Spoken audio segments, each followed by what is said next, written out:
Teknik produksi penting banget, terutama untuk kita bisa ngedesain produksi dan menentukan budget. Hidup merasa pintar banget nih ngitung ya, tapi tetap aja gitu begitu di ini ya salah. Bagaimana menciptakan produksi itu sebagai tempat kita berkreasi, tapi juga aman, nyaman, manusiawi gitu dan terukur. Semua hal yang ada di PH pun kita juga harus belajar. Belajarnya juga banyak cara. Bisa caranya dari kampus mungkin kayak aku backgroundnya ada dari kampusnya, belajar secara produksi, ada juga yang dari lapangan gitu, dan ilmunya juga nggak stuck hanya sampai di situ. Betul. Tiap waktu juga berkembang secara produksi atau manajemen produksi itu juga berkembang ngikutin zaman. Halo, selamat datang para pelaku industri film iklan Indonesia di Frame by Frame, podcast ERP yang disupport oleh Ekraf. Hey. Kali ini aku Sinta bersama partnerku Mas. Aku Buceng. Kita ini akan membawakan podcast Frame by Frame di episode yang ketiga yang lebih ngobrolin tentang manajemen produksi. Produksi, betul. Nah terus gimana Ceng menurut lo tentang manajemen produksi ini ya? Banyak orang kan yang mikir tuh kayaknya film itu gampang atau syuting itu cuman begitu aja. Sebenarnya tuh kayak gimana sih? Ya repot kalau menurut gue, tapi tinggal usah repot karena kita banyak didatengin sama narasumber nih, tiga-tiganya nih, Yes. pengalaman ya. Yes, apalagi di film iklan Indonesia ya.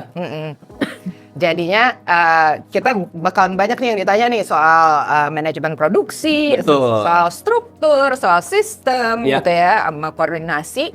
Yang barangkali nggak semua orang tahu loh, ya kan? Ya mungkin tahu tapi pengen lebih dalam gitu. Iya, nggak dalam-dalam amat kalau Iya, jadi iya, makanya iya, di sini kita memberikan insight yang oke nih sebenarnya, yang jarang loh nggak orang-orang di luaran tuh jarang. Yang Jadi, pasti akan berguna buat industri, kita. Ya. buat industri ini sendiri. Betul. Oke, so kenapa manajemen produksi itu crucial? Kita dengar aja dan apa saja tantangannya. Yuk sebelum kita mulai, Camera, roll and action.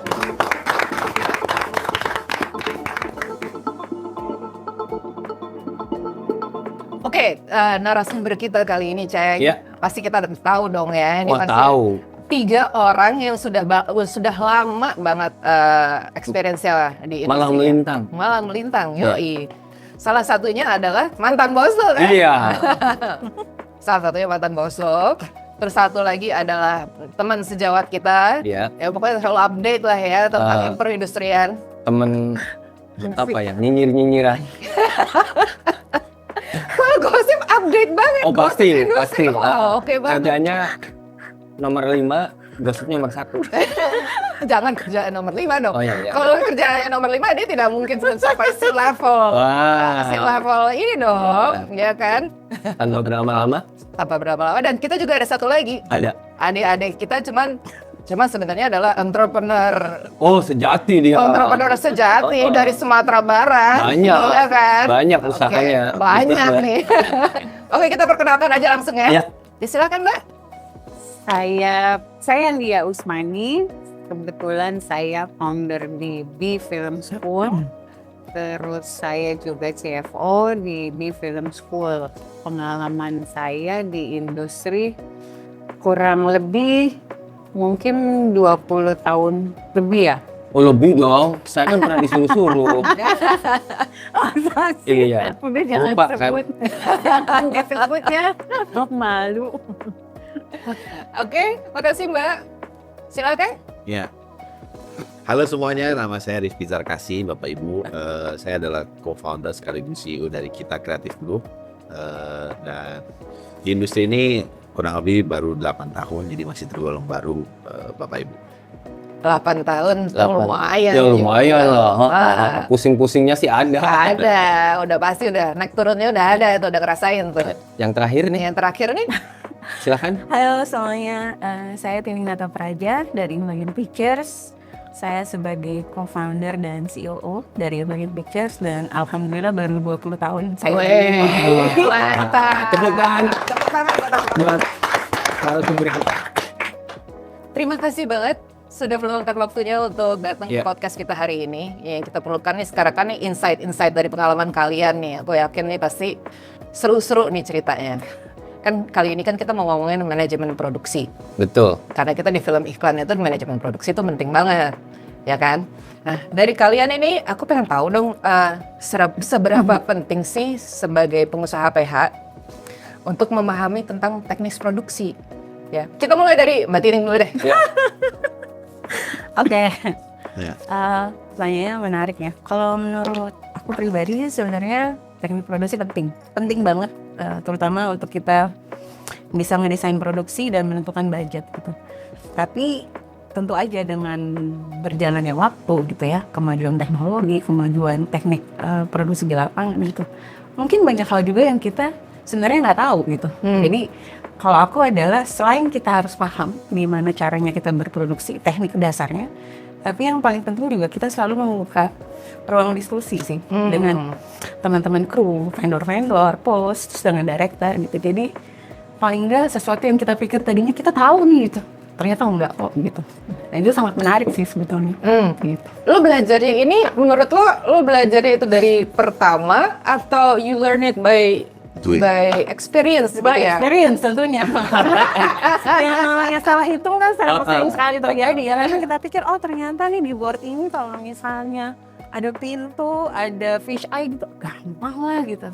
Ternyata tidak demikian. Pas masuk angka. Pas masuk angka, oh Pusing. bukan cuma angka, ketika masuk breakdown tidak 1 jam sudah gitu. Jadi kan ternyata memang dengan kita membuka ruang diskusi dengan partner-partner kerja kita gitu, banyak hal-hal baru yang bisa kita absorb dan kita belajar, dan itu sebenarnya sungguh menarik sih menurut aku gitu. Oke, tadi kamu bilang pas di breakdown, pas dilihat jamnya tidak nyampe segitu. Coba elaborate sedikit deh, karena barangkali banyak yang nggak mengerti ini maksudnya di breakdown itu apa. Oh oke. Jadi misalnya yang paling gampang, oke kayak tadi aku bilang gitu ya, aku dapat board, ada ceritanya kita si kamera itu masuk lewat peephole gitu. Kalau dilihat dari boardnya pekerjaan gampang gitu, kamera maju aja gitu, secara breakdown waktu gitu ya mungkin setengah jam kelar lah. Oh iya bisa kayak gitu. Ya. Tapi ternyata kan ketika kita membuka diskusi dengan director gitu, nggak bisa gitu nih. Ini tuh gue harus pada lensa ini, itu gue harus bikin mockup fish eye dan segala macam. Oh ternyata angka berubah, nambah kerjaan budgetnya. juga berubah gitu. Jadi itu kan sebenarnya menarik ya gitu buat kita terus beradaptasi gitu dengan hal-hal baru. Gitu sih menurut aku. Kalau Mbak Lia, menurut Mbak Lia seberapa penting nih seseorang business owner ya di sebuah PH, filmmaker juga Filmmaker, betul. pastinya itu memahami teknis produksi. Banyak banget sih gitu. Ya seperti tadi ya Mbak Tining bilang, kalau semua kan bergerak jadi ke angka, ke jam ya kan, yang kayaknya cuma cipratan gampang gitu, dikasih kaca gitu kan. Oh ternyata Tidak tidak semudah itu berbusung gitu. Itu banyak ya, itu sering terjadi ya. Sering jadi tiba-tiba kok lama banget ya gitu. Padahal hitungan kita kayaknya udah merasa pintar banget nih ngitung ya. Tapi tetap aja gitu, begitu di ini ya salah. Kan karena mungkin perubahan jam syuting artinya perubahan angka ya. Angka ya. Ya ada di situ bergerak, angkanya juga bergerak. Terus ada banyak juga equipment, semuanya ikut ya gitu. Jadi butuh banget sih, mungkin butuh jam terbang kali ya. Jadi kayak Mbak Tining bilang, learning terus tiap hari belajar gitu loh. Jadi setiap ini ya yang aku pelajari, setiap kali syuting ada yang berbeda, ada yang baru lagi. Dan setiap hari belajar gitu ya. Setiap hari selama masih nafas kayaknya dan masih syuting ya, belajar tuh kayak gitu. Jadi nggak ada yang kayak matematik gitu 1 tambah 1 pasti jawabannya 2 gitu. Kayaknya Nggak ada ya. Selalu Nggak berubah. sesimpel Nggak itu. sesimpel itu. benar. Nggak sesimpel itu ternyata ya. Iya. Dan itu waktu Mbak Lia memulai karirnya Mbak Lia, ada basicnya nggak yang Mbak Lia belajar atau cuman ternyata wah emang jam terbang itu beda ya, skill itu ternyata kita belajar dari pengalaman gitu. Iya, gitu bener jam yang kita pelajari setiap ini, apalagi terus kita juga belajar dari senior kita, dari siapa, oh kita perhatiin nih, oh kalau dia tuh caranya begini gitu, kalau dia tuh caranya dengan gayanya dia beda-beda kan gitu. Nah dengan kita banyak syuting dengan orang yang berbeda, buat aku sih itu tantangan ya. Saya challenge syuting sama si A gitu. Padahal mungkin direkturnya ngehe. Boleh. Lebarnya enggak. Karena itu real terjadi. Direktur yang ngehe sekarang nggak laku. Mungkin kreatif. Kreatif. Iya, kreatif. Dulu kan banyak ya yang kayak gitu. Semuanya ngehe kayaknya dulu. Sabar. Oh, Astagfirullah gitu. Kayak Sapi banget. nggak ada yang nunjuk pakai kaki, mohon maaf ya, gitu. Kita ya oke. Ternyata dulu kita kesel banget gitu, tapi sekarang belajar dari situ. jadi tahu ya. Nah, jadi tahu. Mengambil yang baik dan membuang yang buruk. Benar. Jadi ngehe kalau ada ilmunya nggak apa-apa juga gitu ya. Iya nggak apa-apa, bener kamu pintar, tapi Pintar, dia jago banget gitu kan. Nunjuk pakai kaki. Jago banget. Mahal juga ya belajarnya ya. Mahal dan free. Tapi diambil yang positifnya. Ya. Ya, oke. Nah, kalau saja nih Rizky nih gimana nih pengalaman kamu? Sama seperti bisnis lain sih sebenarnya, bahwa ketika kamu bisnis PH berarti kamu harus memahami apa yang ada di dalam bisnis itu ya, which is manajemen produksinya atau apapun di dalamnya, maksudnya dari hulu ke hilir malah. Jadi sepakat sama yang Mbak Tini bilang bahwa semua hal yang ada di PH pun kita juga harus belajar. Belajarnya juga banyak cara. Bisa caranya dari kampus, mungkin kayak aku backgroundnya ada dari kampusnya, belajar secara produksi, ada juga yang dari lapangan gitu, dan ilmunya juga nggak stuck hanya sampai di situ.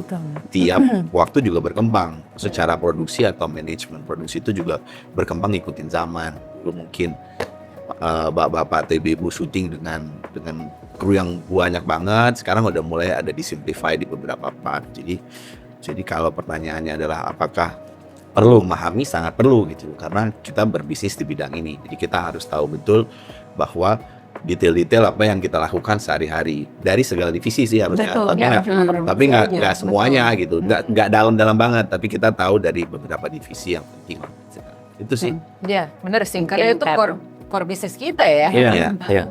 Kalau kita nggak tahu ya bingung juga. Ya dong, kalau gitu kita kan. underquote gimana kalau kita nggak tahu? Iya benar. Kita pernah underquote nggak? Pernah dong. Karena tuh kreatif itu kan dia sangat luas Dinamis ya, ya?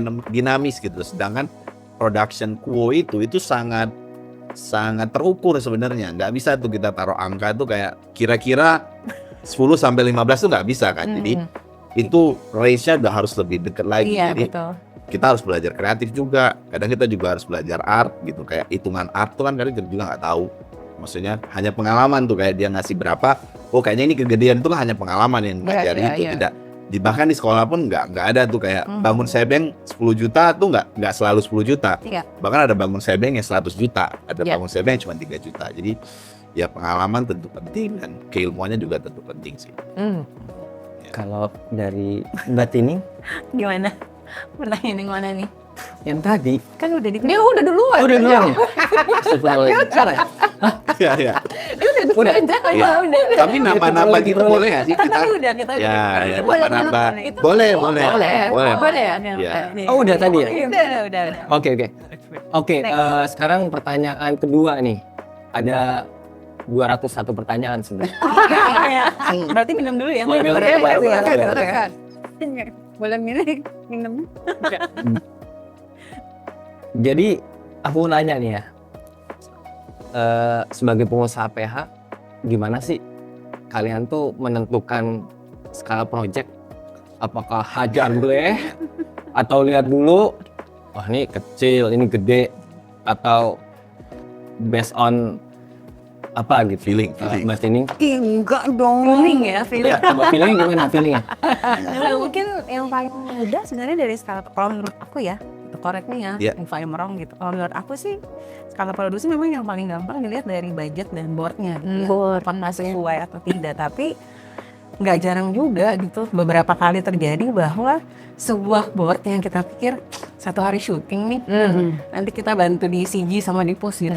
Ternyata waktu kita masuk ke diskusi lebih panjang, nggak bisa semuanya minta real, lompat-lompat dia. Nah, rasanya tuh maunya real. Oke, itu menjadi tiba-tiba yang skalanya tadinya menjadi skala yang standar dan normal menjadi skala yang luar biasa gitu. Jadi kayaknya bagaimana kita menentukan skala produksi itu bukan cuma dari sekedar buat atau budget, tapi lebih kepada kita menggali ekspektasi dari teman-teman yang memberi kita pekerjaan sih. Oke, Kalau jadi dari Mas, aku gitu. kalau dari Jabrati kita harus banyak nanya gitu ya, Betul. dikasih board nih ke klien agency. Kita gali lagi ekspektasinya, gitu ya. betul. Betul. Kalau dari aku Iya. gimana? Kalau Mas Iya. Ajo, Hampir sama sih sama Mbak Tini sebenarnya. Jadi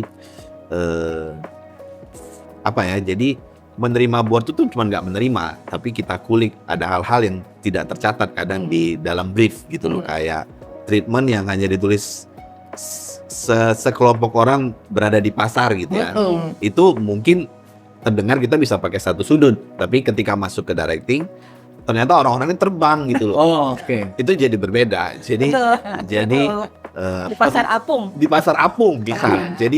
Jadi Di pasar apung terus terbang. Terbang gitu. Iya. Di atas air, habis itu mereka terbang gitu Betul. kan. Nah. Padahal secara storytelling ada sekelompok orang di pasar gitu, Iya, hanya iya. seperti itu. Iya. Tapi Pas dijelasin jelimet ya, jadinya. lebar gitu. Betul. Jadi ketika kita terima brief, baiknya memang kita tanya detail sekali apa ekspektasi dari si kliennya. Karena kadang bottleneck-nya tuh di situ. Betul.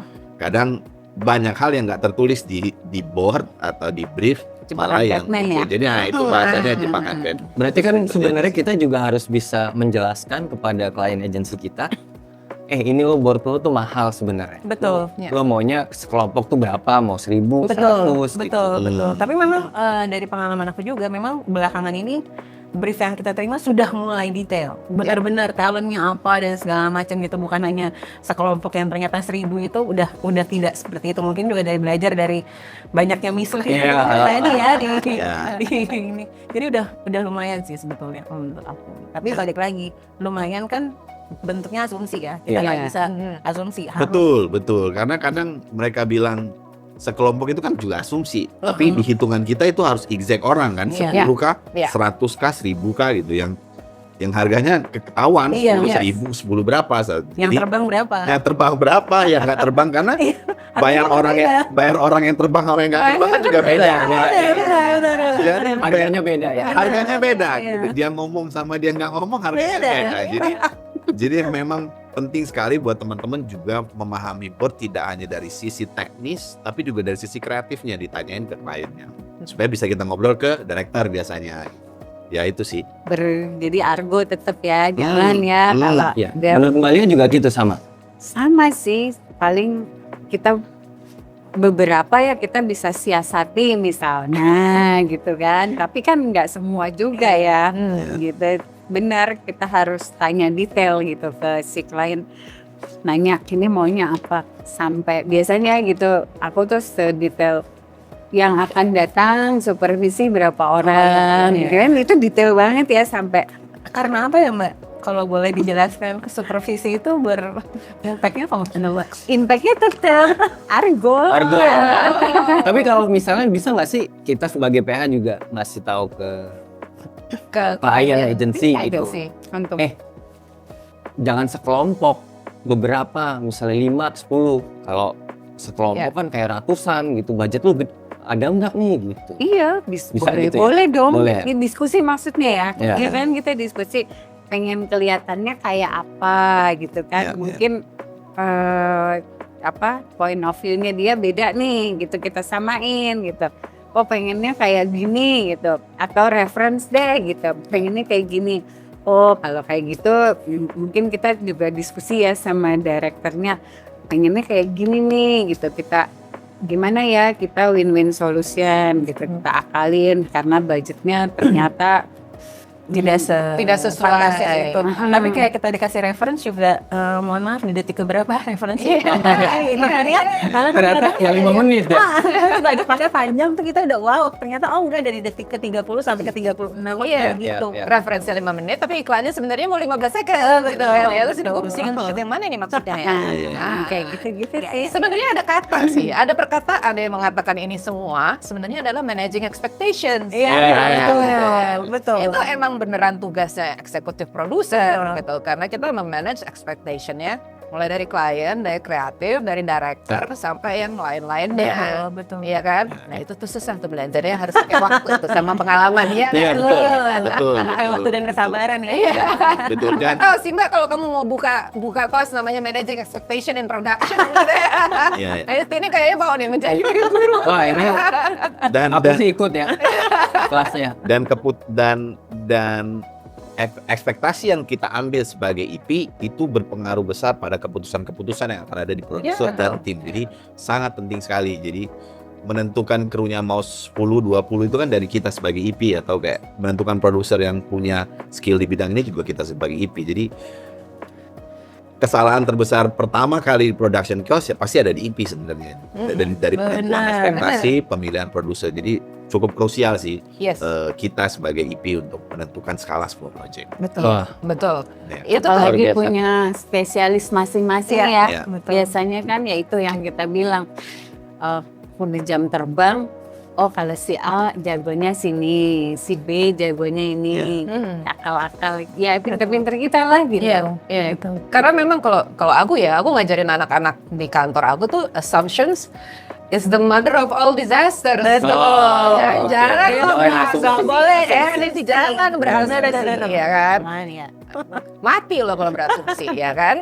Oke, nah nextnya nih ya, aku mau bertanya nih, cara menjaga efektivitas produksi.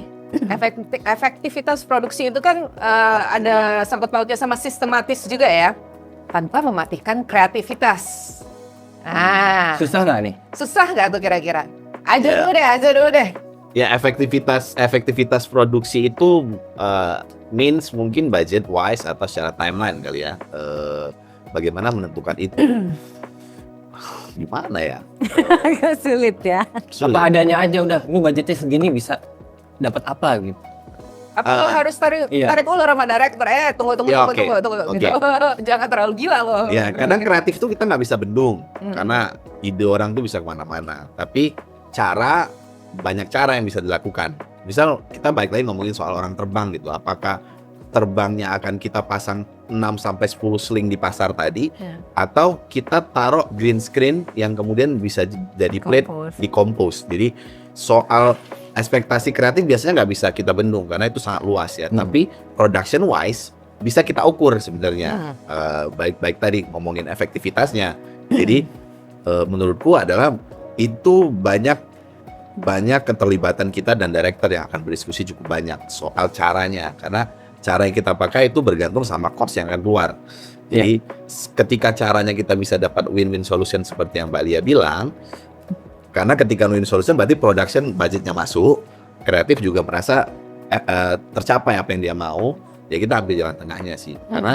Karena memang itu cukup tricky sih menentukan itu. Malah perdebatan antara produser dan director itu kadang kalau memang yang udah kenal deket biasanya lebih enak. Tapi kadang kayak di generasi saya ketemu director yang lebih senior atau lebih berpengalaman yang merasa bahwa kita tuh nggak ngerti apa-apa, itu kan akan lebih sulit sekali. Jadi itu memang part paling tricky-nya menentukan skala produksi tadi supaya lebih efektif sih. Itu challenge-nya ya. Itu challenge-nya. Challenge-nya sebagai eksekutif produser kan Betul. gitu ya, tarik ulurnya tuh ya, kita tahu harus mana nge-push mereka, harus mana ngerem mereka gitu ya. Kalau Mbak Lia gimana Mbak sama ini Mbak? Sama aja kali ya gitu. Iya biasanya emang benar diskusi. Kadang yang kayak Ajo bilang ya, kalau kita udah kenal deket ya enak nih diskusinya. Gua mau begini gitu. Director kan punya kreatif yang begini, maunya gimana gitu. Tapi kita sebagai produser kita harus tahu budgetnya nggak ada gitu, nggak boleh ini. Udah kita benar-benar ya. Ngambek nggak tuh dibilang gitu nggak? Direkturnya. Atau pernah ada yang Iya, marah pernah. gitu? Lia lu gimana sih? Kok ngitungnya segini? Gitu ya. Iya, kayak gitu. Sekarang dia tarik. Malah disalahin gitu. Aduh. Ayo nggak sih? Boleh nggak ya? Sekarang nggak boleh ngambek. Nggak boleh ngambek ya? Nggak, Kamu tinggalin aja. Iya. Kadang syuting sendiri Iya. sama gitu. Ayo, ada maksud terus. Ya udah deh, oke. Tapi kenapa darah tinggi? Iya, iya. Kadang direkturnya bisa ngitung juga sekarang. Gitu ya? Pinter sekarang sih. Ya, Lebih enak tuh berarti sekarang Mbak. itu juga penting tuh, director bisa ngitung loh sekarang. Itu tuh yang kadang, maksudnya ini boleh dan kita buka ya. Iya. Maksudnya kadang director juga nggak fokus sama kreatif, fokus sama hitungan gitu loh. Itu kan juga, nah Biar di-calling lagi. nggak tahu. Oh, Jadi nggak tumpang tindih Iya, tupoksi ini, iya. role ini ya. Kan Iya. kadang-kadang Ya, tapi gue suka sih kayak, ya sorry gue potong bentar. Kayak ada director mikirin sampai ke situ tuh, kadang kita kan Jarang. jarang mikir kayak gitu kan. Tapi suka ya gitu. Tapi sebenarnya kalau zaman dulu ya, kita tarik mundur, kalau dulu kita produser tuh nggak boleh ngasih tahu budget sama director kan. Bener gak sih? Gitu kan.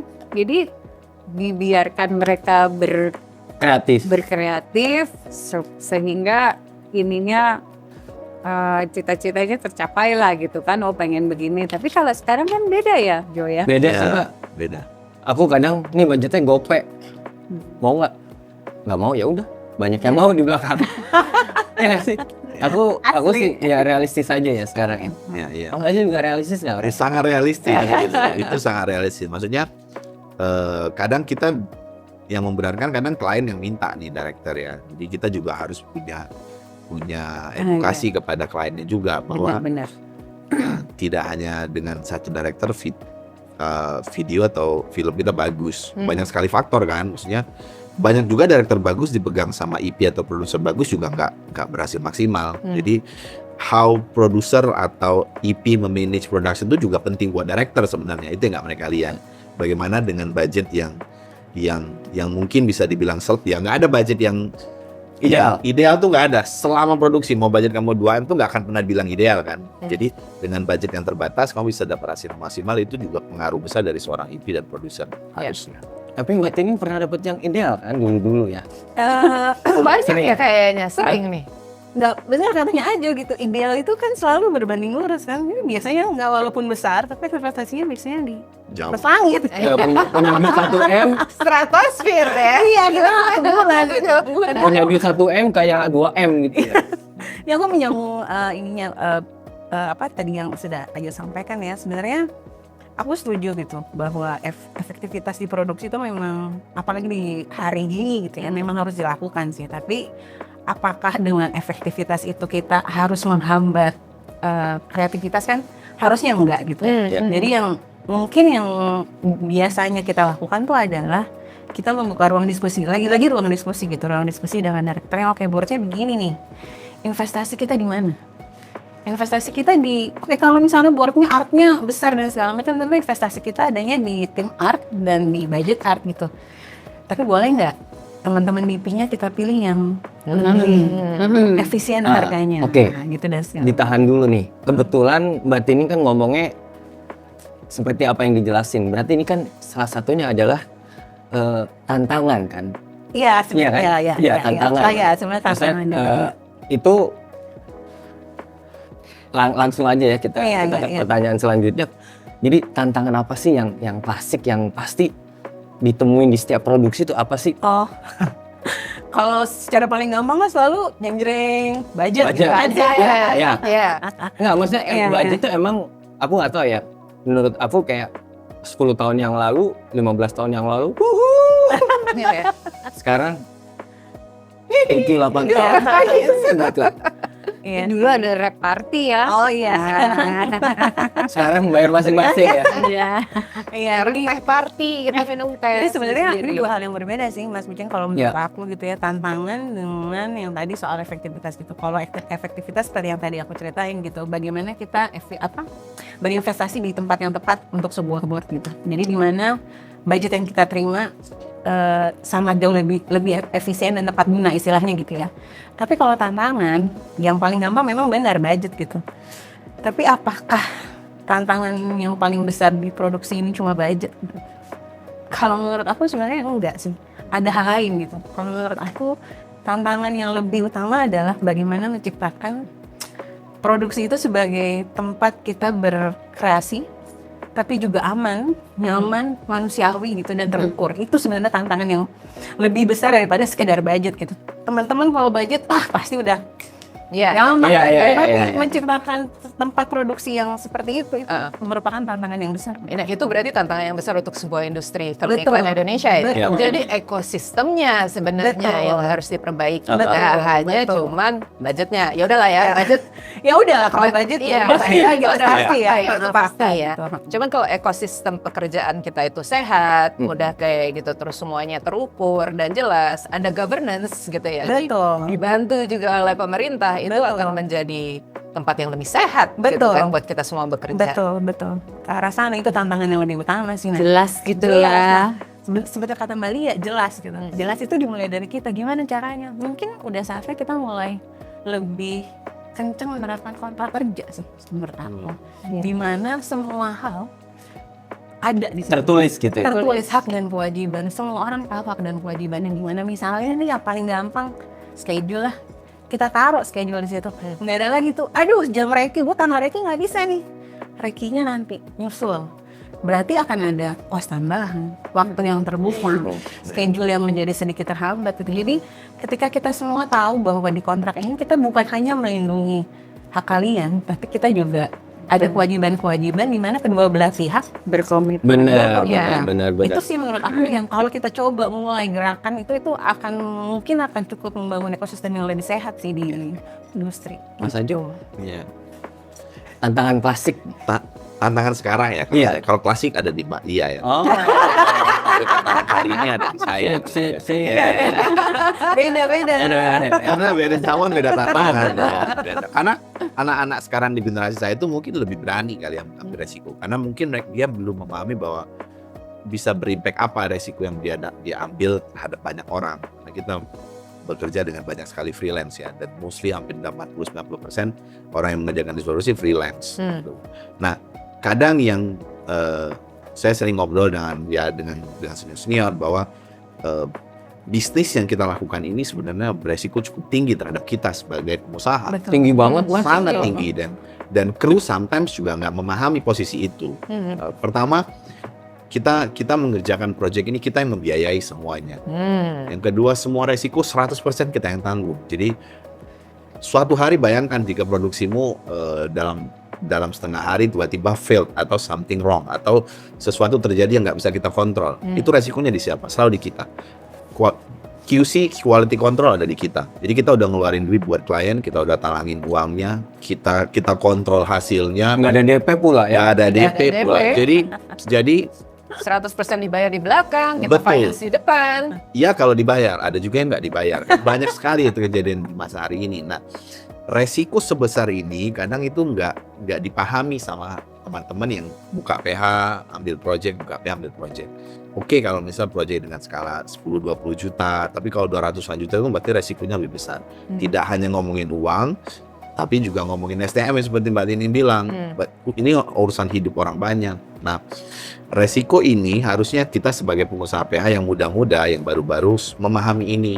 Supaya kita bisa memanage, tadi yang kita bahas bahwa memanage supaya jangan sampai ada kesalahan. Kayak pilot kita ini harus zero mistake dalam sebuah. Karena kalau dia salah dikit kita minus bisa puluhan juta, ratusan juta. Makanya banyak sekali kasus-kasus orang utang ke director atau ke kru gitu ya. Karena memang salah memanage sebuah produksi.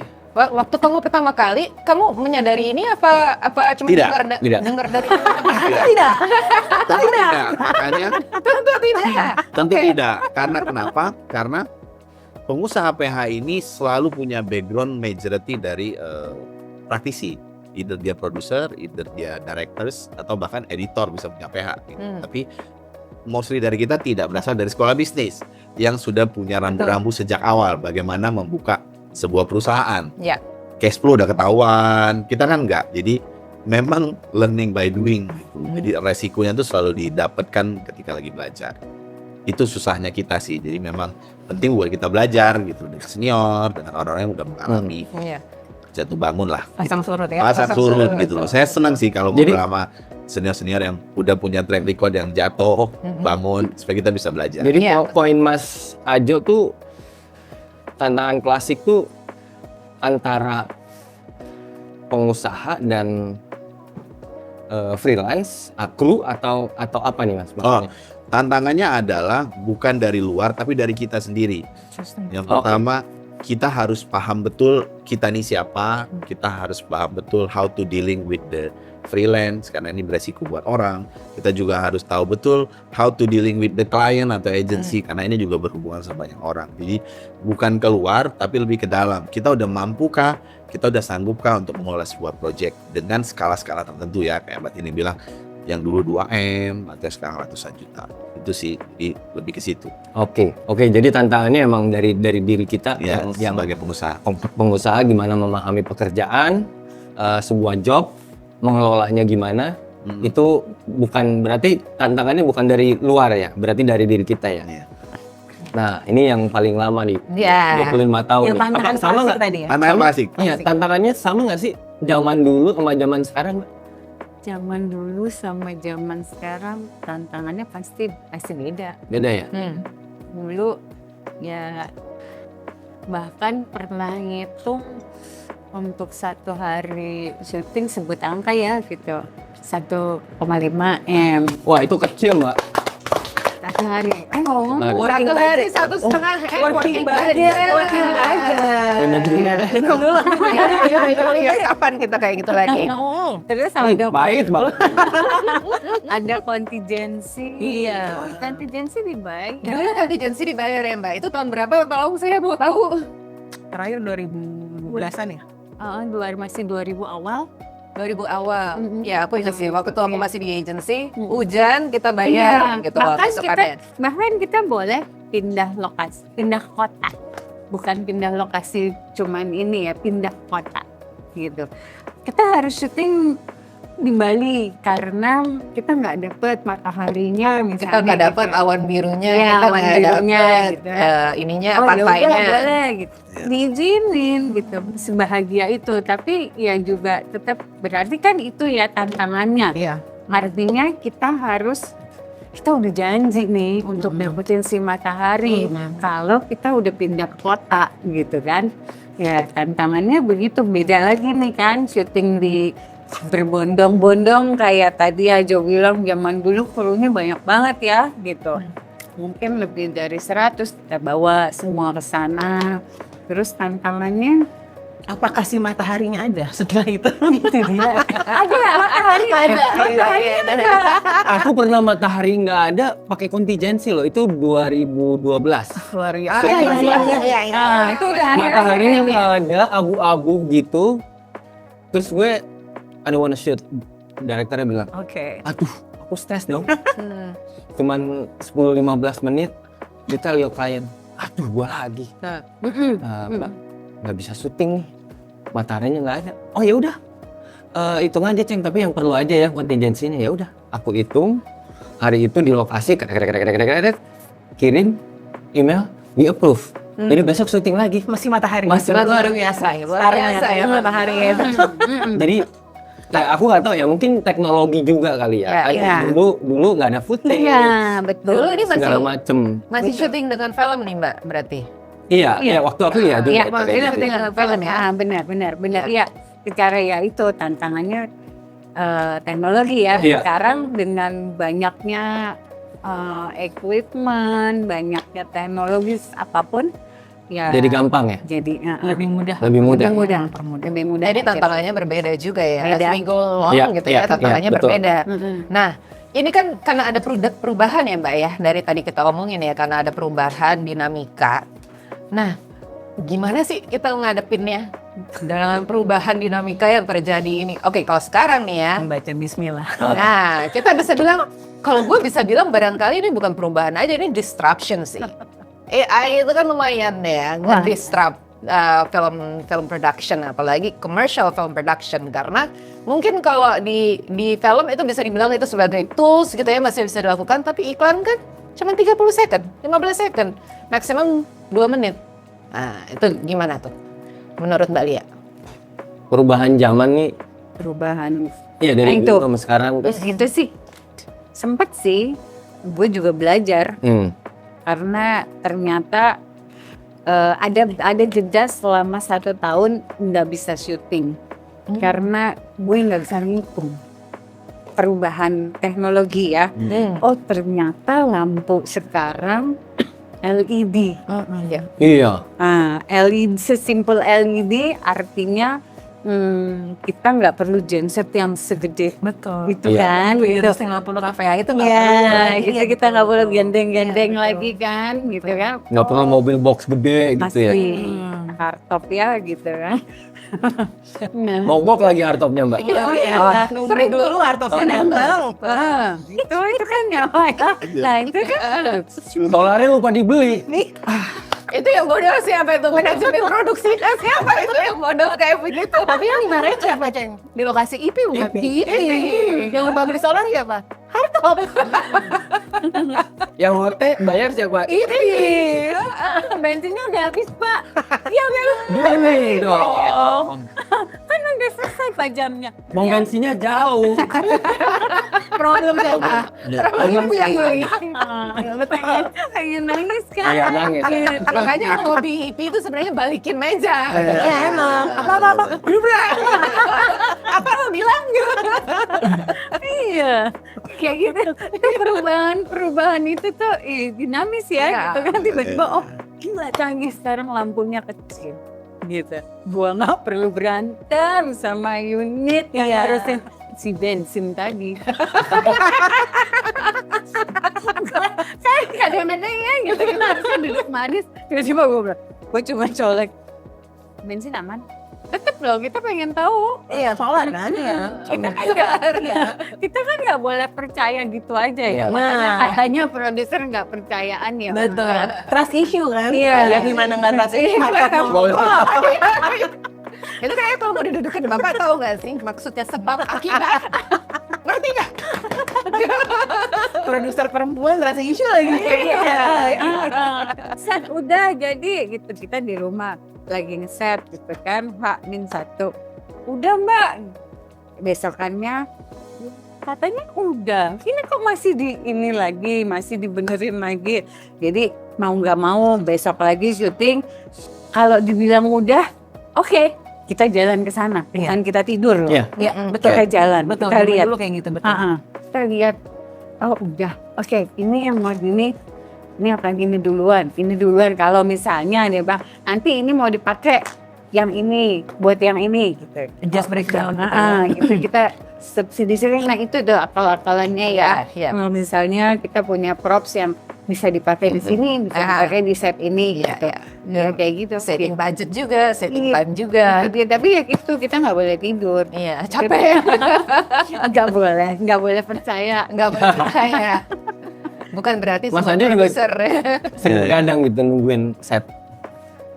Nah, ini mungkin beda sama zaman dulu sama sekarang ya. Dulu tuh sangat detail sekali. Bahkan ada yang bilang toilet pun dicek tuh satu-satu untuk klien dan agensi ya.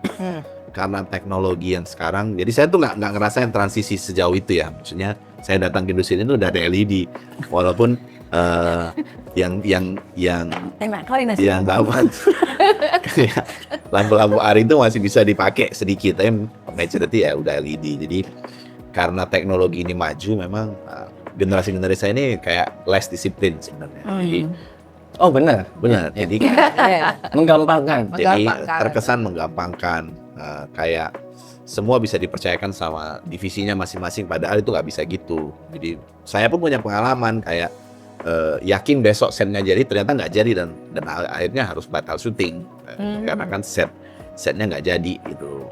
Ya udah itu resiko yang kita harus hadapi. Jadi Resiko siapa lagi? ya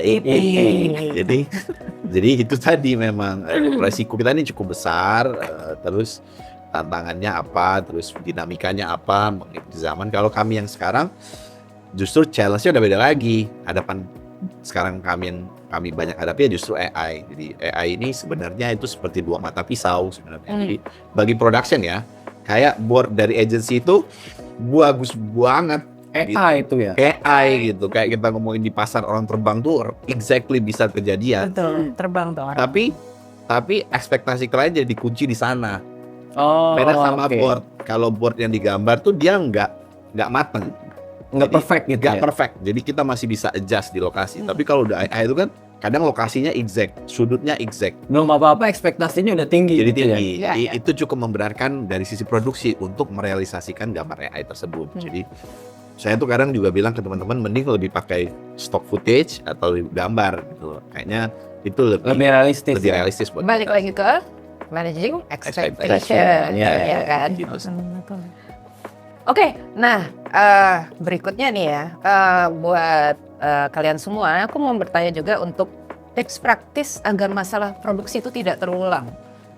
Pasti kan kita kan harus, ya kita belajar kan ya, tiap produksi kalau ada kegagalan. Kalau berulang mulu ya pasti kita makin sering dong balikin meja, ya kan?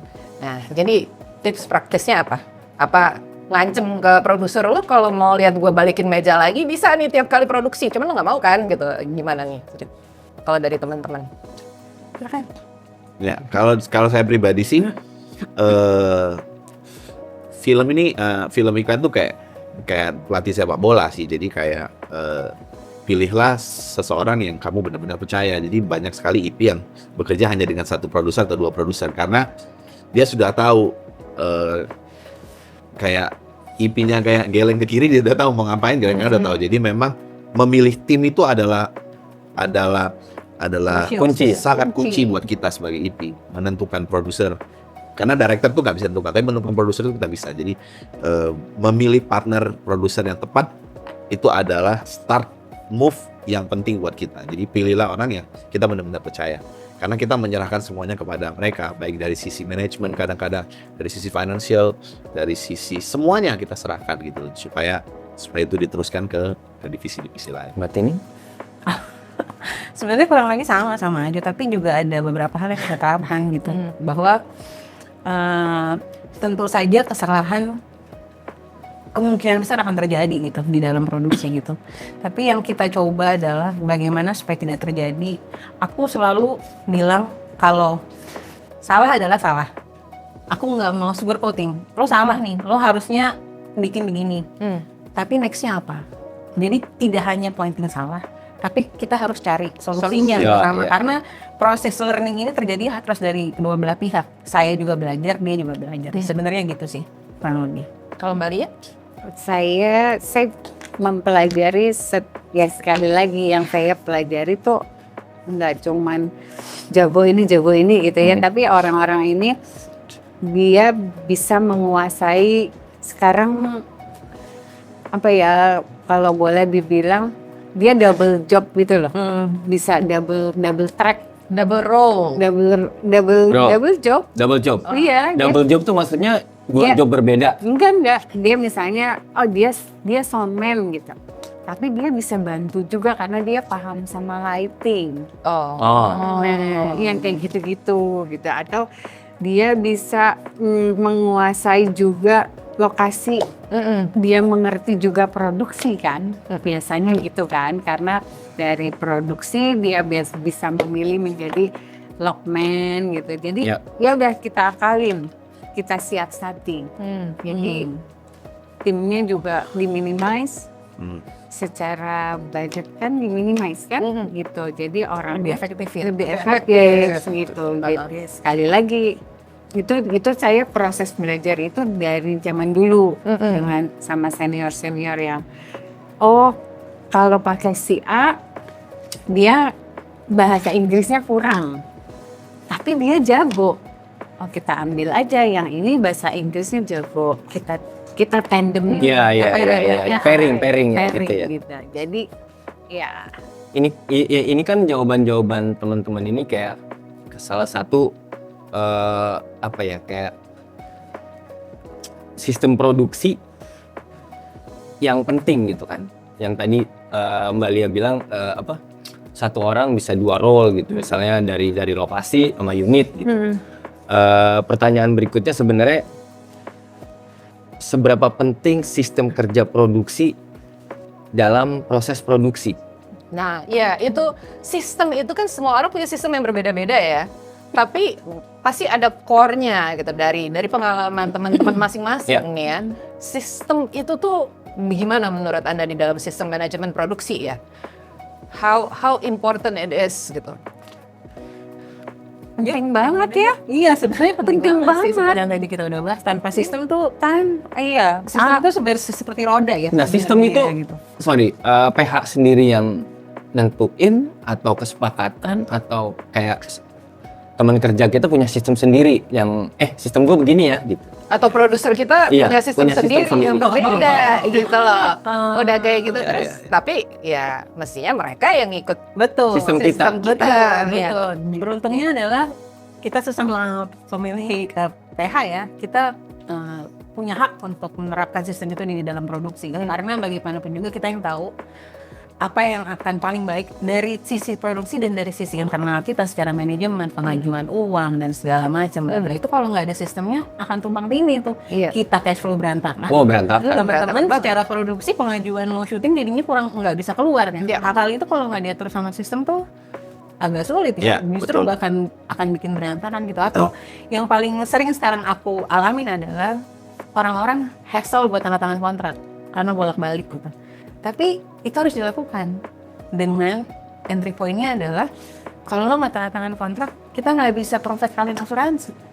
Aku butuh data diri kalian yang ada dalam kontrak. Dari situ kita bisa apply asuransi. Jadi kita coba juga kasih tahu ke teman-teman bahwa sistem itu mungkin dinilai merepotkan, tapi in long run Ada itu benefit. harusnya Oke, good point ya sebenarnya ya mungkin kalau teman-teman di sini dengar gitu, pengusaha atau pelaku gitu udah mulai kali ya. Ya. Seperti Mbak Tinung di Magen gitu pakai kontrak, simple kontrak sebenarnya Simple bukan kontrak yang dan reward gitu. iya, kan. dan dari IRP itu sebenarnya sudah Udah ada. sudah mengeluarkan dan itu bisa di customize sebetulnya. Dan itu melindungi ya satu sama lain. Betul. Cuman memang ada beberapa yang walaupun kita sudah berikan kesempatan kayak sesimpel legalitas gitu ya, bukti potong sudah diberikan. Pajak ya? Pajak itu pun juga itu barangkali termasuk sistem di PH ya. Iya, betul. Tapi lo tinggal ambil. Cuman ya one way or another Iya, pasti ada. Iya, pasti ada. Iya, betul. Coba menurut aja gimana soal Ya, memang tadi yang seperti Om Lucian bilang bahwa setiap PH kadang beda-beda sistem. Challenge-nya buat kita sebagai IP itu kadang-kadang adalah sistem itu harus dibentuk sama sesuatu yang dilakukan berulang-ulang. Sudah ada pakem ya. Dan kita tuh 90% adalah kerja freelance yang berganti-ganti.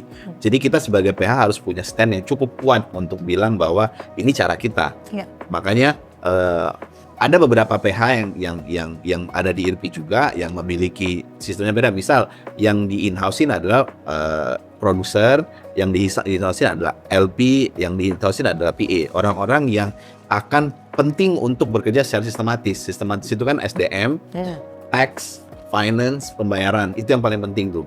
Jadi orang-orang yang punya kuasa di bidang tadi itu harus di beberapa PH itu di in-house kan, supaya cara pembayarannya selalu sama di setiap project, penanganan uangnya selalu sama di setiap project, penanganan pajaknya selalu sama di setiap project. Jadi memang ini challenge juga buat kita sebagai pengusaha membangun sistem. Iya. Karena susah memang untuk membuat sistem dengan kerja yang selalu berganti-ganti. Tapi itu mungkin apa ya, kalau menurut aku sistem di setiap PH itu beda-beda juga kayak mengedukasi gitu kan, Iya. kru, Iya. equipment Iya. segala macam. Iya. Udah 2 minggu lu minta keluar 1 minggu, nggak bisa dong. Iya. Ya kan? Ini adalah Lalu sistem kita. ini sistemnya Imagen, ini sistemnya Kita kita gitu kan. Simakan dan teman-teman ini. Dan yang lain gitu. Jadi kalau menurut gue kayaknya emang diperlukan. diperlukan gitu. Sama juga laporan ya Mbak ya. Terakhir. Intinya kali Udah yang IP ini mesti tahu, paham kayak tadi Ajo, paham dengan bisnisnya. Jadi dia bisa menjalankan sistem itu ya. Betul. Sama kayak kita berangkat dari freelance terus bikin PH, ya kan gitu. Terus jadi pengalaman itu kita pakai. Itu yang menjadikan itu sistem. Betul, buat si betul. ini kita. Dan aku pribadi menyadari bahwa sistem itu penting Mas BH setelah beberapa tahun berjalan, bahwa ternyata orang pajak sama orang finance itu penting di sebuah perusahaan. Itu setelah bertahun-tahun gitu loh. Ketika udah ada pemanggilan pajak, baru kita ternyata perlu orang pajak. Jadi banyak sekali memang pengusaha-pengusaha dengan zero knowledge ini terjadi di industri kita. Jadi mungkin saran buat teman-teman juga yang mau bikin PH, mesti harus tahu juga soal pajak, soal keuangan. Yes. Jangan sampai Belajar lah ya. iya. Belajar bukan cuma produksinya, tapi Betul. run a company. Yes. Company. Bikin ini nggak sih kayak pelatihan sebelum jadi IP itu? Nah, Ya, ada master kayak Iya. kayak bootcamp gitu. betul, bukan. Iya, betul. Benar. Karena banyak juga IP yang, gua accounting aja kali perlunya ya. Ya. Gitu. Tidak, Tapi dia lupa, dia mesti ngitung board. Iya. Kita baca boardnya. Tidak tahu juga ternyata pajak itu penting loh. Iya. Banyak yang kita pajakin dan kita bayar ke pajak. Oke, terima kasih banget nih teman-teman. Terima kasih Mbak Lia, terima kasih Ajo, terima kasih Mbak Tini yang udah datang nih. Insight-nya menarik banget ya. Ya, buat aku juga kayaknya aku dapat banyak banget insight yang baru ya. Ya, jadi emang ini menjelaskan lagi notion kita kalau produksi itu tidak cuman hanya syuting, ya kan? Iya. Betul. Ada manajemennya, ada legalitasnya, ada macam-macamnya, dan itu sistem itu ada di sana untuk membedakan produksi yang berhasil dan produksi yang buyar, Iya. ya kan? Iya. Dan kita tidak mau Tidak mau buyar. Harta mendarai. Iya. Ya sebenarnya ini buat teman-teman di luar sana atau yang nonton gitu ya, kayaknya emang banyak yang kita bisa ambil ya dari podcast kita ini ya. Ya. Dan mudah-mudahan mudah-mudahan kita bisa juga mempunyai dari mimpi menjadi kenyataan, mempunyai WB jadi 1,5 M. iya. Balik lagi ya. Disimpan loh. Jangan disimpan loh. Kamu figurain gitu nggak? Ya, sebenarnya ini kan kayak gue pengen produksi ini berhasil, produksi ini berjalan dengan baik, tidur cepet, nggak jam 3 ditelepon lagi gitu kan sama klien. Syuting Ini sehat. klien gue nyasar gitu kan, IP yang diteleponnya. Ya untuk meminimalisir hal-hal yang tidak perlu dipikirkan oleh IP ini, ya harusnya nggak usah ya bikin pusing gitu ya. Iya, betul.